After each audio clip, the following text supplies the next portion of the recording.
El título de mi intervención, de la ponencia, The title of my speech, of what I want to tell you, is as follows: a model of international law and of the UN Convention on the Law of the Sea. It's not my title, actually. It's a title that was suggested to me by the coordinator of this seminar. I congratulate him and his team, in fact, for organizing this. I thank him as well very much for inviting me so kindly. And the title that I accepted, well, the convention and its pretension of universality and generality, is one that's, well, it's a great pleasure for me to try and tackle it. I'm going to try and develop more or less the ideas that Giuseppe Cataldi and José Manuel Soberino, also Carlos Domingo, have already more or less put on the table. By the way, it's a great honor to see you once again after such a long time.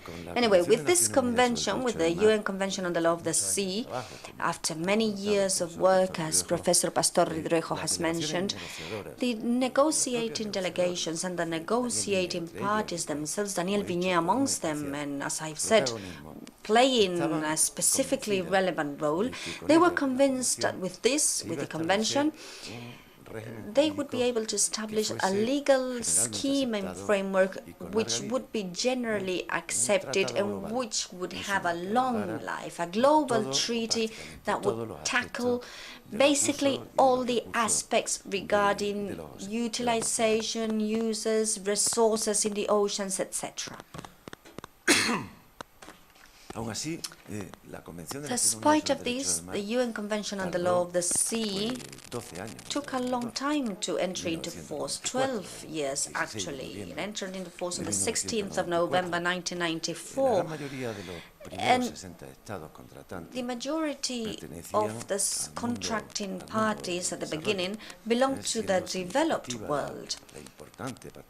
It was significant to mention the important African participation and the scarce European participation, limited basically to Iceland, Malta, and the ex-Yugoslavia. But a few years after its entry into force, or more or less at the same time of that entry into force, ratifications and adhesions grew up considerably, including adhesions and ratifications by developed countries. The direct cause behind this new situation was no doubt the sort of accommodation or subordination, if you want me to say so, of the original solidarity-based ideology in terms of how to manage common world heritage by the General Assembly of the United Nations. In 1994, the General Assembly passed on an agreement having to do with the 12th part of the 1982 Convention, as you know, and it has to do with that. Today, the UN Convention on the Law of the Sea involves many countries. There are 163 states that are party to it, and the European Union is one of those. And bearing this in mind, also if we use the concept of interested parties, I think that the great absences, to say it somehow, in the Convention could be counted just with our fingers, basically. The continent with more non-present countries is one with 15 countries, and also it is significant to mention Iran, Israel, Turkey, which are not part of the convention for different reasons. In Africa, there are 8 countries which are not a party to the agreement. In South America, Colombia, Venezuela, Peru, and particularly also in North America, the United States of America is a significant non-presence in the convention. In Oceania, all states are members, and in Europe, many are part or to the contract, to the convention. Only a few are not part to it: Andorra, Liechtenstein, and Azerbaijan, basically. With regard to this, it is quite significant to point out that if we look at the 32 states which are members of the United Nations and that are not part of the convention yet, 13 do not have any coastline and 4 are coastal states but with closed seas. The United Nations, through its General Assembly, is every year insisting on the objective of reaching a universal participation towards the 1982 Convention. But at the same time, it asks the countries, the states, to reach this goal of universal participation. It asks the states that, with regard to the 1982 Convention, that they respect that, and they respect the 1994 agreement as well on the implementation of the Convention provisions regarding highly migratory and transzonal species. The 1994 agreement is about to reach that universal participation, but the second one, the agreement in 1995, is not yet managed to do so, at least now. The 1995 agreement on Part 11 involves 142 states in the European Union. This agreement, which involves the formal application of the 1982 Convention, was adopted with the positive voting of 121 states, no voting against, and 7 abstentions. But in the voting, there were 55 states that did not take place. Small, tiny countries, half tired, half concerned, as Vinje would say. And well, today we have 21 countries that are left aside the Convention, at least today, that are left outside the 1994 agreement. There are countries like Egypt, for example, which are quite striking: Ghana, the Democratic Republic of Congo, Grenadines, Santo Tomé and Príncipe, etc., etc. Res inter alios acta. But what's the legal framework? What's the legal scheme behind this that's applied to these states, which are also members of the International Authority of the Seabeds? If we look at the force of the facts regimen, we have to take this into account. The 1995 agreement on transzonal species has been more limited. Today, it has several parties, which include the European Union and its 27 member states, apart from other 5 states which are part of the European continent. So, amongst those 79 parties, 33 belong to the old continent. The states in the American continent which are not part to it are 24. In Africa, we could talk about 41 countries not party to this agreement. In Asia, I think that it's quite relevant to mention or to highlight the absence of the highest fishing power, China. So, when we look at all these non-parties or absences, it is important to highlight that the 1995 agreement on straddling and highly migratory species is probably something that states that we should try to crystallize practices which are being formed. With the 1994 agreement on the 11th part, numbers or figures also state facts, but in this case it is different to the situation of the 1995 agreement. In the case of the 1994 agreement, some new regimen is working to say it somehow. If a new,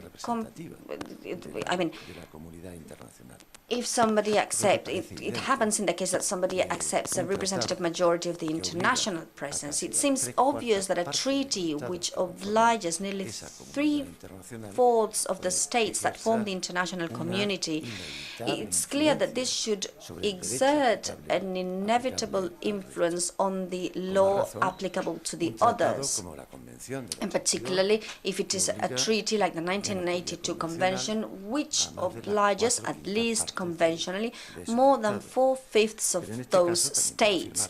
But in this case, we could also state that, leaving aside inherited regulations, the Geneva agreements, etc., etc., we are facing an instrument, a tool, which has established that the international law is general and is a norm and has generated practices which are part of the general international law today. It is possible to find in the 1982 Convention some provisions, substantive provisions, I mean.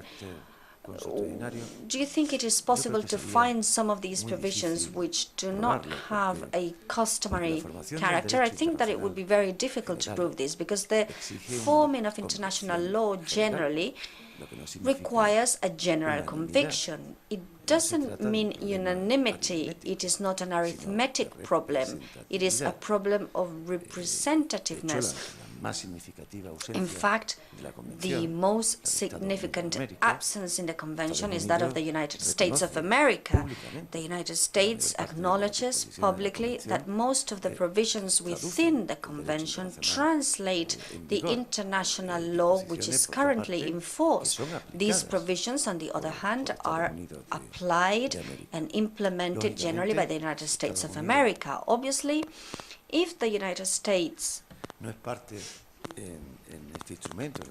is not a party to this instrument, to this convention, it will not be able to become part of the institutional framework which has been created. This means that it won't be able to be a member in the states parties to the conventions and their meetings, in their meetings of the International Association for the Seabed.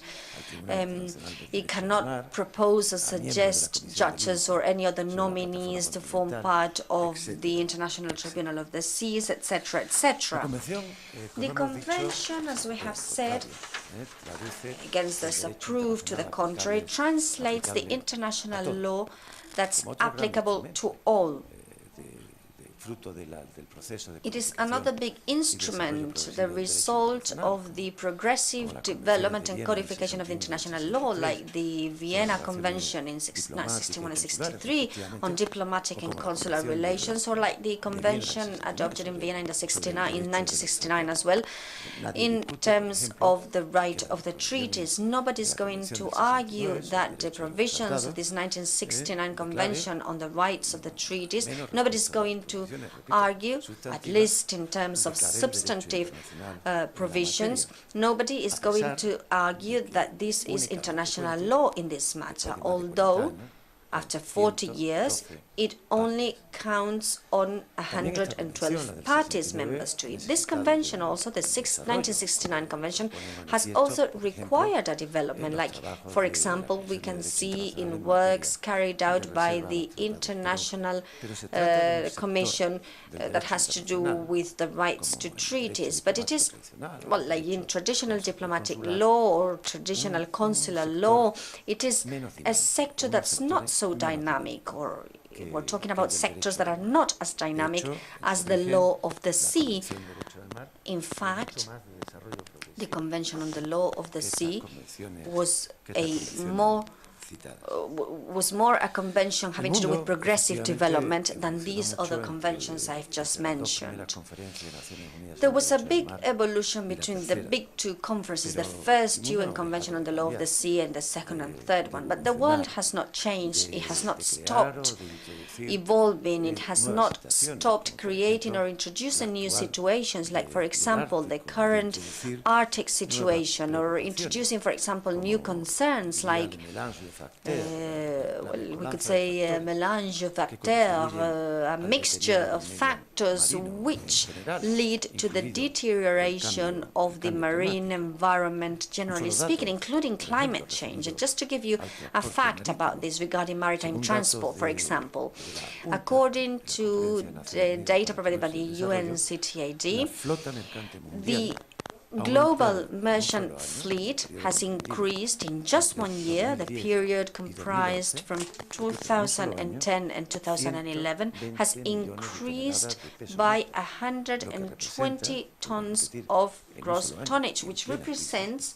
120 million tons, which represents more than 8.5% only in 1 year.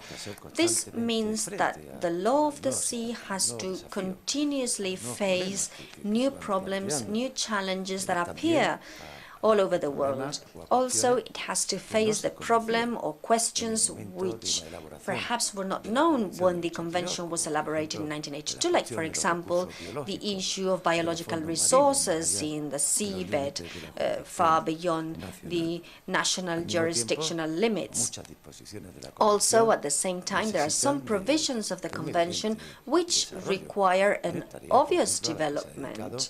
For example, this is a task that the 1995 agreement has deployed, for example, in terms of straddling and highly migratory species. Also, the FAO has worked a lot in the field of IUU fishing to try and develop chapters that refer to this in the convention, or also the Convention of Paris, the Paris Convention in 2001 on subaquatic cultural heritage. There are numerous international and universal instruments, regional instruments as well, which refer to the protection of the marine environment and which are somehow a way of developing the convention.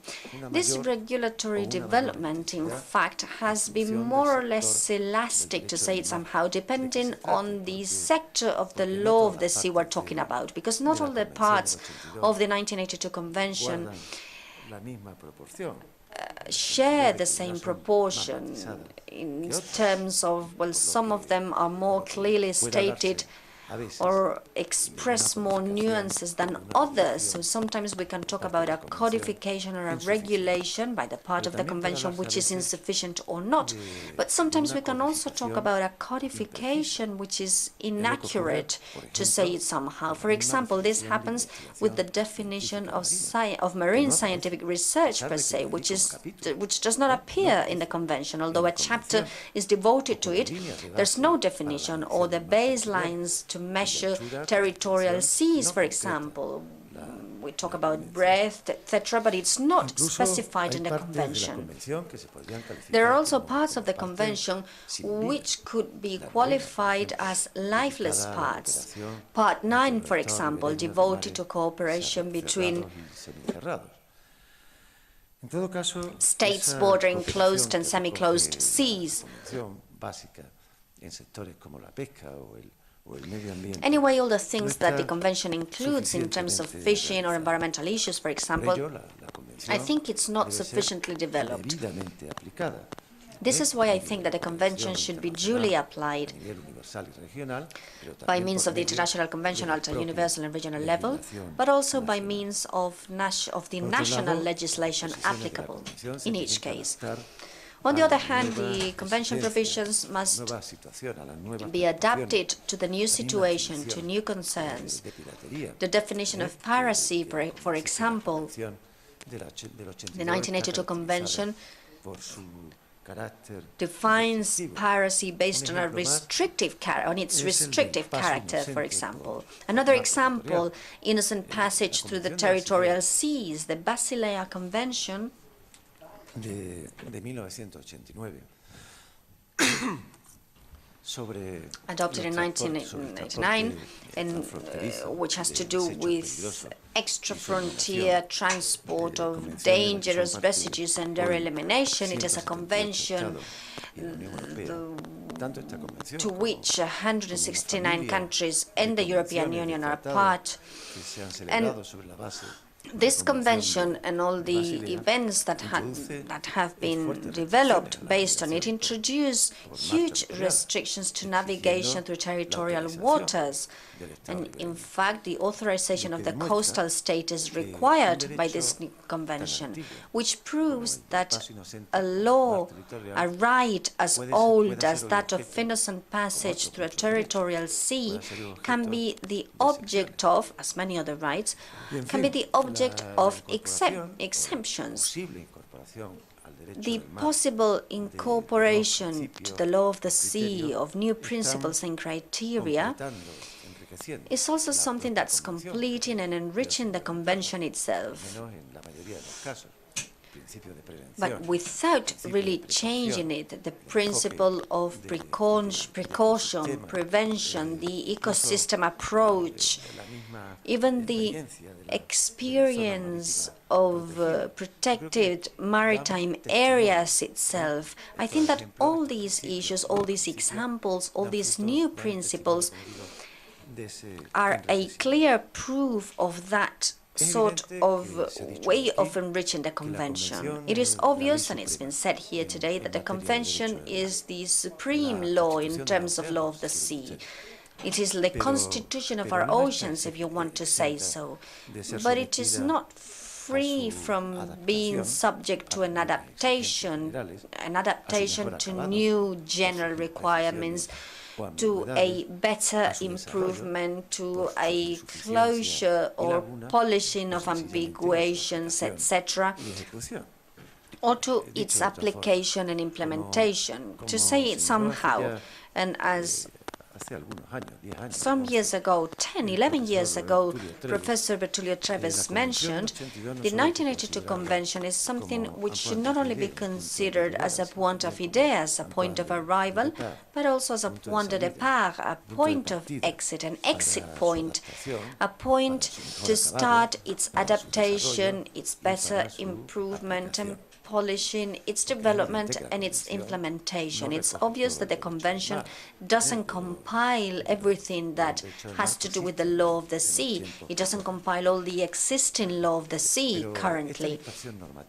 But this regulatory dissemination or dispersion brings forward the problem of the correct interpretation by some sectors of the law of the sea, particularly when the new instruments have not duly respected the constitution of the oceans.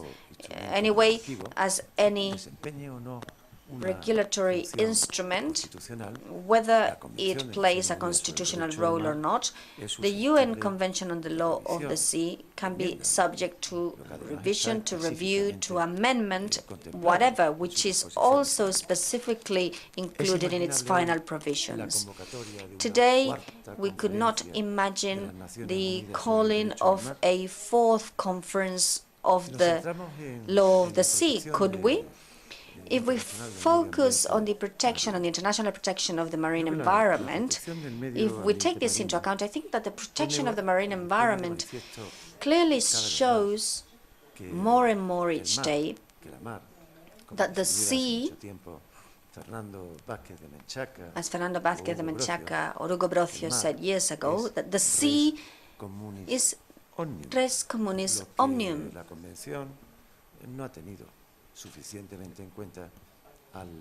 Something that the Convention has not duly taken into account when prioritizing territorialization, compartmentalization of the seas, etc.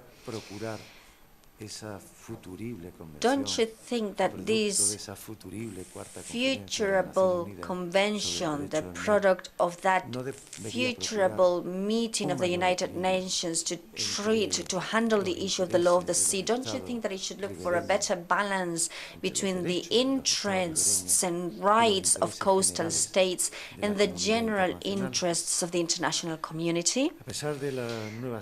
Despite the new trends that we are seeing in this regard, reaching a consensus won't be easy, I think, particularly due to some acquired rights that the states would not be willing to to forget or to reject. That process of amending the Convention would be a long one, and I think it is not a very feasible one, at least now. Despite all this, I think that the UN Convention on the Law of the Sea has been a success per se, beyond any particular case or realization, for example, subjecting the law of the sea to mechanisms for dispute settlement, etc., with its limitations, etc., etc. Despite all this, in my opinion, I think that the Convention should be valued as a whole. forma similar, lo ha dicho recientemente el This profesor has been similarly expressed by Professor Oxman not so long ago. He was asked about this, and he pointed out that the highest success of the UN Convention on the Law of the Sea was the Convention itself, the UN Convention on the Law of the Sea.